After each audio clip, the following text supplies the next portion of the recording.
वशिष्ठ जी ने राम राम की दीक्षा दिया राम जी को, क्या राम जी राम राम राम राम जपते थे? नहीं, ये अंधविश्वास से ऊपर उठना पड़ेगा, ये अज्ञानता से ऊपर उठना पड़ेगा। और जो समय के सदगुरु है वो राम का नाम की दीक्षा देते हैं। आखिर राम जी के नाम क्या है? राम राम तो वाणी से जपते हैं और नाम जो है प्राणों से जपते हैं। जो प्राण अपान चालू है ये प्रणव की क्रिया है और ये मुक्तिदायिनी है और ये प्रणव के गायत्री का ही ज्ञान कराते हैं। तुलसीदास जी महाराज जी गुरु नारायण दास के शरण में गए और नाम की दीक्षा प्राप्त किया, नाम की दीक्षा प्राप्त किया। और नाम को जब हृदय में जाना, जब नाम का जाप किया, प्राण अपान में रगड़ा लगाया, तो सीताराम जो रूप है वो अंदर प्रकट हो गया। सीताराम चरण रति मोरे, सीताराम चरण रति मोरे, अनुदिन बढ़े अनुग्रह तोरे, अनुदिन। सभी बोलेंगे रामायण के चौपाई को सभी अपने बाणी से गाना चाहिए। अरे भगवान ने बाणी दिया, कब उद्धार होगा आपका जीवन?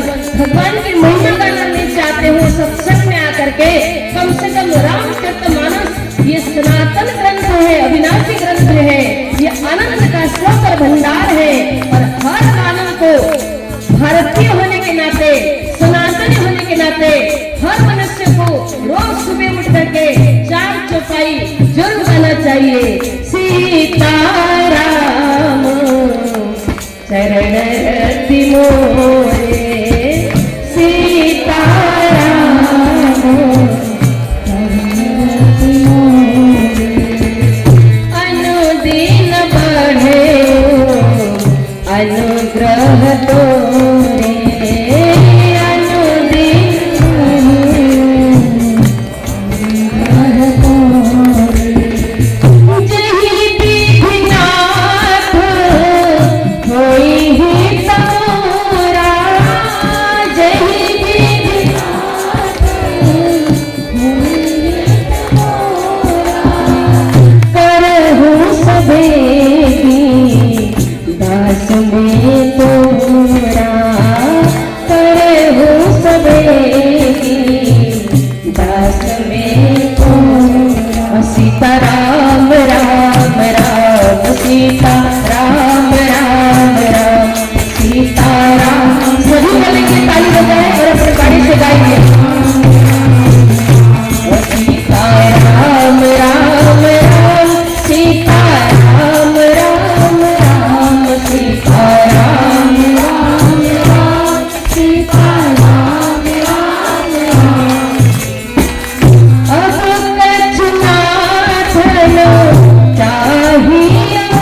इसीलिए आपके बीच में 2 मिनट का कीर्तन किया। आप सब मुंह में दही जमा के बैठे हुए, मौन धारण करके, अरे थोड़ा हिलो डोलो, बढ़िया भाव से सुनो, थोड़ा ताली बजाओ, 2 शब्द वाणी उच्चारण करके भगवान के महिमा गाओ। अब समझ में आ गया, सीताराम वाणी से जपते हैं, वाणी से जपते हैं ना, इसको कीर्तन कहते हैं। सीताराम सीताराम करके हारमोनियम ढोलक के माध्यम से हम कीर्तन करते हैं, ये गुणवाचक भगवान के नाम की कीर्ति यश गाते हैं, सीताराम सीताराम। पर नाम ढोलक मंजीरा की आवश्यकता ही नहीं है। नाम जपने के लिए कुछ टैक्स नहीं पड़ता, ना पैसा लगता है ना धेला लगता है। नाम स्मरण के देख ले प्राणी कैसा लगता है। नाम स्मरण करने में पैसा भी नहीं लगता। कैसे नहीं लगता? पैसा किस में लगता है? इसमें लगता है। टेंट लगा, माइक लगा, इसमें पैसा लगता है। भंडारा कर रहे हैं तो इसमें पैसा लगता है। और साधु संत आए थोड़ा डीजल पानी देंगे तो ये भी पैसा लगता है, इसमें पैसा। ये क्यों? ये आयोजन क्यों होता है ना? हमारा जो दुष्ट मन, चलायमान मन भगवान का भजन नहीं करता है ना, ये मन को रिझाने के लिए ये सब आडंबर होता है। पर नाम जपने के लिए कुछ टैक्स नहीं लगता, पैसा नहीं लगता, ना मिठाई की आवश्यकता है, ना फूल की, ना अगरबत्ती की, ना नारियल की, ये कुछ भी नहीं चाहिए। भगवान के नाम जपने के लिए केवल सरल स्वभाव न मन कुटिलाई, अर्थात मन निर्मल होना चाहिए, सरल स्वभाव होना चाहिए। तो ये मन भगवान का भजन नित्य प्रतिदिन करते रहेगा। हर दम दम में, हर श्वास श्वास में भगवान का नाम जपते रहेगा। तुलसीदास जी महाराज जी को जब गुरु जी ने नाम दे दिया, नरेंद्रदास ने नाम की दीक्षा दे दिया, और जब उन्होंने नाम की दीक्षा प्राप्त करके हर श्वास में जो नाम जपा जाता है, अजपा है, वो नाम का जाप किया, तब उन्होंने लिखा सीताराम चरण रति मोरे। सीताराम के चरण में मेरे अनुराग बढ़ते रहे, अटूट प्रेम बढ़ते रहे, और अनुदिन बढ़े अनुग्रह करे। दिन प्रतिदिन मेरे अंदर भाव और वैराग बढ़ते रहे, आपके चरण में हमेशा मन लगा रहे। मेरे को और कुछ नहीं चाहिए। जय विधि नाथ हो हित मोरा, मेरा जिसमें हित होगा, करो सब बेगी दास में तोरा। हे प्रभु, मैं तेरा दास हूँ, मेरा हित किसमें है वही करना है। अब कुछ नाथ न चाहिए मोरे, मेरे को और कुछ नहीं चाहिए। दीन दयाल अनुग्रह तोरे, हे प्रभु आपकी कृपा बरसते रहे मेरे पर, बस यही चाहिए, मेरे को और कुछ नहीं चाहिए। अब प्रभु कृपा करो यही भांति, सब तज भजन करो। जब बैराग होता है ना तो ये चौपाई निकलता है। ये चौपाई किसने कहा? ये चौपाई किसने कहा कि हे प्रभु अब मेरे को कुछ नहीं चाहिए, राजपाट, धन, वैभव, संपत्ति, मान, सम्मान कुछ नहीं चाहिए, केवल मैं आपका भजन करूं, मेरे को आशीर्वाद दीजिए। क्योंकि सब कुछ इंसान कर लेता है, पर भजन इंसान से नहीं होता। आजकल मोबाइल निकल गया ना, और तो भजन बिल्कुल नहीं हो रहा है। जब मैं मोबाइल नहीं निकला था, थोड़ा बहुत लोग भजन कर लेते थे। अभी क्या है ना, भजन में बैठे अंदर मोबाइल चल रहा है। हमने देखा आंखों से, ऐसा लग रहा है कितना भजन कर रहा है आदमी, वो मोबाइल चालू है अंदर और चालू है। हमने कहा उजाला उजाला क्या दिख रहा है, लगता है प्रकाश में इसकी समाधि लग गई। अब जैसे पास में गए तो उसमें आवाज आ रही है, ओ ये हाल है। इसका ध्यान हो रहा है, इसका भजन हो रहा है, भजन नहीं हो रहा है। भजन तो अंदर ही होता है। भो माने भीतर, जो माने जपना, नो माने निरंतर।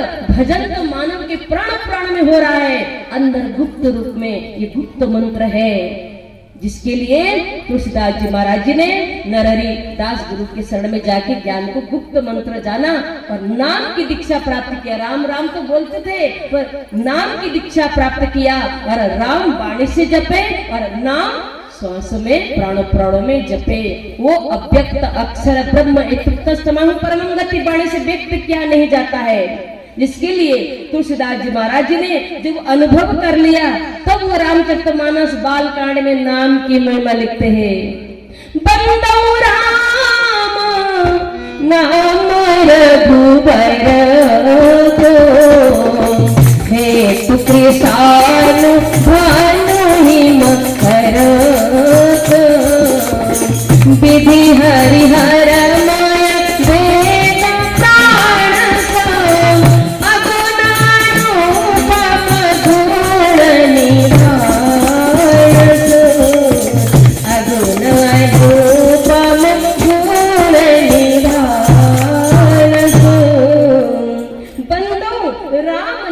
रघुवर को। वंदना राम की नहीं किया, किसके किया? जब उपदेश हो गया, नाम से परिचय हो गया, नाम का स्मरण करके आजमा लिया, तो वंदना किसकी कर रहे हैं? बंदो राम नाम रघुवर को, रघुवर के नाम की वंदना कर रहा हूं, नाम की वंदना कर रहा हूं। और कैसा? हेतु कृष्णानु भानु हिमकर को, चंद्रमा सूर्य और अग्नि के जो नियंता है, ये तीनों को जो बनाने वाला, सूर्य को बनाया भगवान के नाम ने, अग्नि को बनाया भगवान के नाम है, चंद्रमा को बनाया भगवान के नाम में। हेतु कृष्णानु भानु हिमकर को। और आगे क्या बताया? विधि हरि हर मय वेद प्राण सो, ब्रह्मा विष्णु महेश के जो प्राण है, ब्रह्मा विष्णु और महेश के जो प्राण है, अगुण अनुपम गुण निधान से जो अगम है, इंद्रिय से परे है और गुण का खान है, ऐसे नाम की मैं वंदना करता हूँ। कौन कहा? तुलसीदास जी महाराज जी कि कौन सा नाम कहा? ना, राम जी के नाम की वंदना।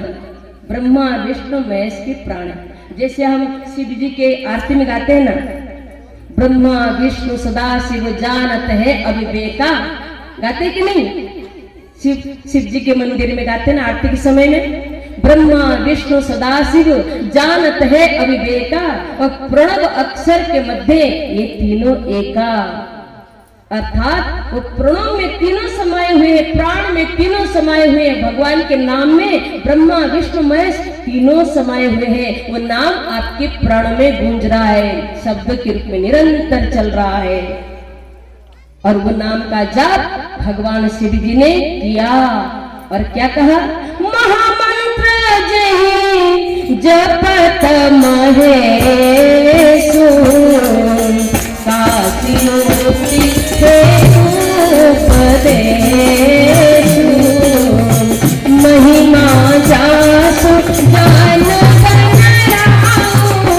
प्रथम पूजियत नाम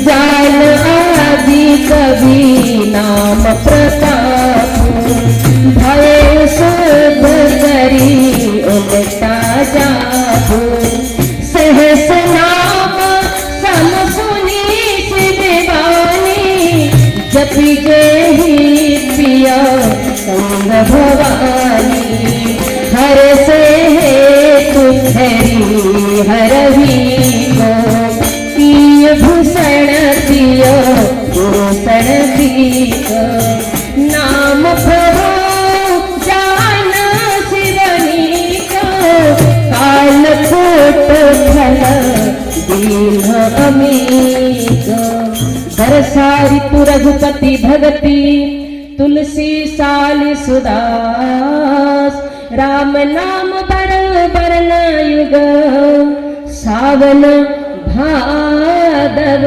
मास। आप इतने चौपाई के रहस्य समझ में आ जाएगा आपके जीवन में, तो बेड़ा पार हो गया, ज्यादा आगे बढ़ने की जरूरत ही नहीं है। तुलसीदास जी ने नाम की वंदना किया ना, बंदो राम नाम रघुवर को, हेतु कृष्ण भानु, जो चंद्रमा सूर्य अग्नि के हेतु है, नियंता है, और ब्रह्मा विष्णु महेश के प्राण है। कौन है? भगवान का नाम है। जो हमारे प्राण में है वही ब्रह्मा विष्णु महेश के प्राण में है। और अगुण अनुपम है, गुण रहित है, उपमा रहित है, उनके बारे में बखान करके खत्म नहीं कर सकते, ऐसा शास्त्र ने बताया। और वही नाम का जाप किसने किया? महामंत्र जहि जपत महेशु, वो महामंत्र का जाप, उसको महामंत्र कहते हैं। संसार में उसके जैसे कोई मंत्र नहीं है जो प्राणों में गूंज रहा है। प्राण अपान समकृत्वा, ये प्राण अपान को सम करके कैसे हम शब्दन मन को लगाएंगे, मन से, इसको मानसिक जाप कहते हैं, वाणी से जाप किया नहीं जाता है। और यही मुक्तिदायिनी है, ये अजपा जाप है, ये मुक्तिदायिनी है। और भगवान शिव जी ने इसी मंत्र का जाप किया और काशी में मुक्ति हेतु इसका उपदेश दिया। कौन सी काशी है? लोग कहते बनारस काशी, जब विश्वनाथ भगवान है ना, लोग जाते तीर्थ स्थान है, गंगा जी के किनारे बनारस काशी है, कहते वहां जाओगे तो काशी में मुक्ति के लिए भगवान ने उपदेश दिया। वो काशी के लिए जिक्र नहीं किया। गोस्वामी तुलसीदास जी क्या कहते हैं? काशी किसको कहते हैं? ये काया रूपी काशी में उपदेश होता है, काया रूपी काशी में उपदेश। जैसे आज आपके तेजगढ़ में 40 लोगों को उपदेश हुआ, रिकॉर्ड तोड़ है। आप बताइए, सब मेहनत का फल है। आपने ज्ञान का प्रचार किया, एक एक गांव जा करके, कोई कोई गांव में बिल्कुल प्रेमी नहीं है, वो भी एक प्रेमी बन गए। आप देखिए, बीज डाल दिया गया है, धीरे धीरे एक से अनेक हो जाएंगे।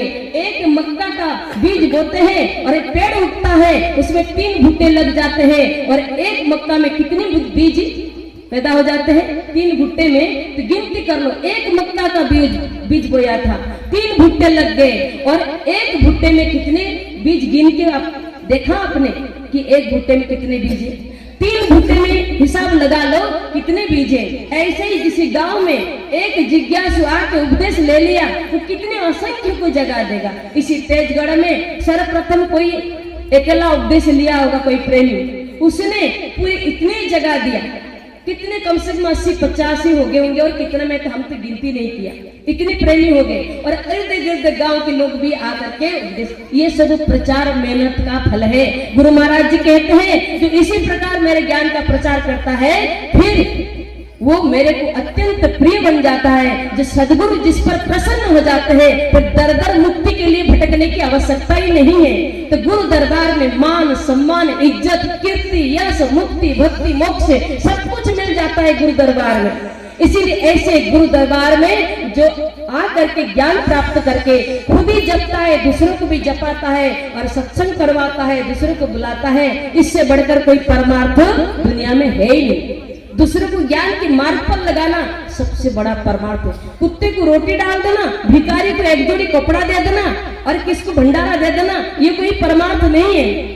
जो अंधकार में इंसान भटक रहा है कि सत्य ज्ञान कहाँ मिलेगा, सदगुरु कहाँ मिलेंगे, भटक रहा है। और ऐसे व्यक्ति अगर आपके सत्संग में बुला लिए, तो देखिए ये सबसे बड़ा परमार्थ हुआ। वो सत्संग सुना, ज्ञान प्राप्त किया, तो उसके पुण्य का फल तुमको मिलेगा, जिसने उनको बुलाया था सत्संग सुनने के लिए। ऐसे ही ज्ञान का प्रचार होता है। देखिए, तो तुलसीदास जी महाराज जी ने प्रचार किया, और भगवान शिव जी ने उसी महामंत्र का जाप किया, और काशी में मुक्ति के लिए उपदेश दिया। काशी किसको कहते हैं? ये काया रूपी काशी में नाम की दीक्षा दिया। जो जिज्ञासु आया तो नाम की दीक्षा दिया, और वो भजन किया, उसको मुक्ति मिली।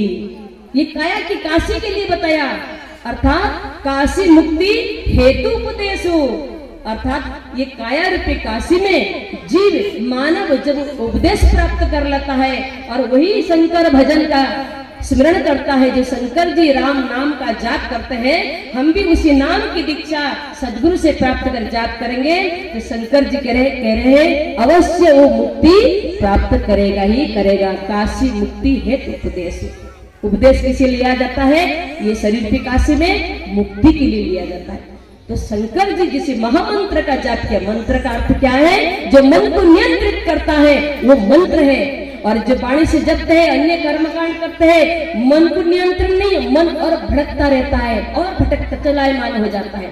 जितना तुम ये मन को बहिर्मुखी बनाओगे, कर्मकांड में बांधोगे ना, ये मन कभी वश में नहीं होगा। और इसको शांत करने के लिए क्या चाहिए?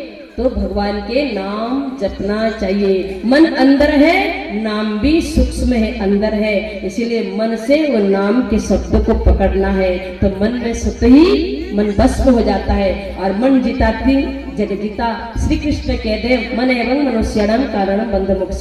जो मन भगवान का भजन करता है वो मोक्ष को प्राप्त करता है। इसीलिए मन से कैसे नाम का जाप करेंगे? वाणी से नहीं, मन से मानसिक जाप करते हैं, तो उसमें मन को शांति मिलती है। तो गोस्वामी तुलसीदास जी महाराज जी ने उसी नाम का प्रचार किया, और शिव जी ने उसी नाम का जाप किया, और गणपति भगवान ने देवर्षि नारद जी से नाम की दीक्षा प्राप्त किया। और सब देवताओं से पहली पूजा गणेश भगवान की होती है। क्यों होती है? क्योंकि प्रथम पूजनीय नाम भगवान के नाम का ज्ञान प्राप्त करके जब जाप किया, तो अपने अंदर शिव और पार्वती के शक्ति को देख लिया, अंदर अनुभव कर लिया। जो नाम है 2 अक्षर का चल रहा है हमारे अंदर। तन के तंबूरे में 2 श्वासों के तार बोलो, जय सिया राम बोलो, जय राधे श्याम, जय सिया राम बोलो, जय राधे श्याम।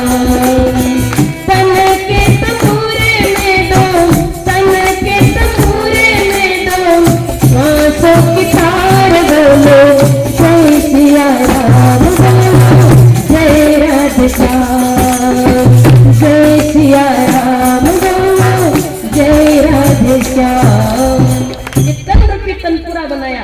गांव में लोग तनपुरा बजा के गाते हैं ना, उसमें 2 तार लगा रखा है, तांबे के तार 2 खींच के लगाते, उसमें हाथ लगाते हैं और कितना सुमधुर आवाज आती है। ये मनुष्य ने नकल किया। किसकी नकल किया? भगवान का नकल किया, क्योंकि मनुष्य हमेशा नकल ही करता रहता है। क्यों? और उसको अकल तो है ही नहीं, हमेशा भगवान का नकल करता है। और उसी ने तनपुरा बनाया, उसमें आवाज आ रही है, जय सिया राम बोलो, जय राधे श्याम। भगवान ने तन पे तनपुरा बनाया। ये शरीर है ना, ये जो शरीर मानव का शरीर, ये तनपुरा बताया है। ये तनपुरा में 2 तार है, गूंज रहा है। वो तनपुरा में क्या है? 2 तार है। वो तार क्या है?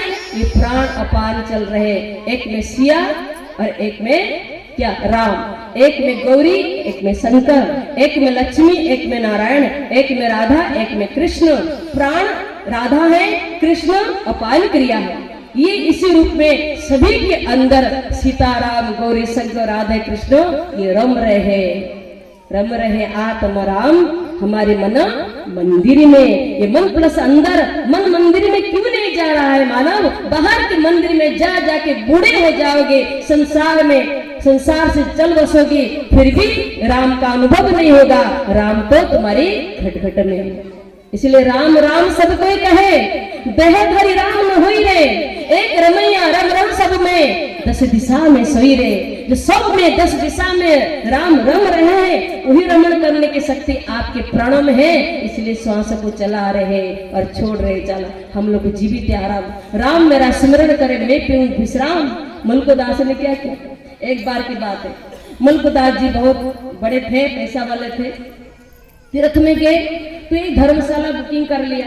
उसी धर्मशाला में एक साधु की झुंड आ गई, साधु लोग आ गए और रात भर गा रहे, सीताराम सीताराम गा रहे। और रात भर मुल्कदास को नींद नहीं आई और उठ के आए, कहने लगे ये साधु संतों ने रात भर करते, साधु संत रात भर गाते सीताराम, और इनके सीताराम ने मेरी कर दी नींद हराम। कहा इनके सीताराम ने मेरी रात भर की नींद हराम कर दिया। पूछा, ए भाई तुम कभी सोते कि नहीं? कहा नहीं, क्या करना सो करके, भगवान के गुणगान करना ही चाहिए, ये जीवन का भरोसा नहीं है। कहा ऐसे करने से क्या मिलेगा? अरे जिस भगवान जो राम है, सबको दाता, सबके दाता, सबको खिलाने वाले हैं, ऐसे राम का भजन नहीं करते हो? वो राम के बिना तुमको एक घास भी नहीं मिलने वाला है, एक नवेला भी नहीं मिलने वाला है। और राम के बिना कोई जीवित नहीं हो सकते। सर्वत्र राम है और ऐसे राम के बारे में बोल रहे हो, राम क्या करता है? तो मुल्कदास जी बड़े जिद्दी थे। उन्होंने कहा कि राम सबको खिलाता है, मैं कैसे मान लूं? जब मेरे को खिलाएंगे, खुद आकर के मेरे को खिलाएंगे, तब मैं मानूंगा राम सबके दाता है, सबको खिलाने वाला। और सुबह उठे और जा करके जंगल में एक पेड़ के ऊपर बैठ गए, पेड़ में ऊपर चढ़ के बैठ गए, टहनी पर बैठ गए और इंतजार करने लगे, राम जी आएंगे मेरे को खिलाएंगे तो मैं मानूंगा सबके दाता राम है। अब देखिए कुछ देर के बाद बैंड बाजा की आवाज आई, कोई बारात आ रही है। बैंड बाजा गाजा बाजा के साथ महफिल शायद चल रहे सब, और देख लिया कोई बारात आ रही है। तो ऊपर मुल्कदास बैठ के देख रहे थे, बारात आई और साथ में बहुत दूर जाना है, इसलिए साथ में थोड़ा भंडारा सामग्री बना करके चल रहे थे। जहाँ भूख लगेगी वो पेड़ के नीचे बैठ के खाएंगे और आगे चलेंगे। अब देखिए एक पेड़, इतना सुंदर घना पेड़ था, तो बारात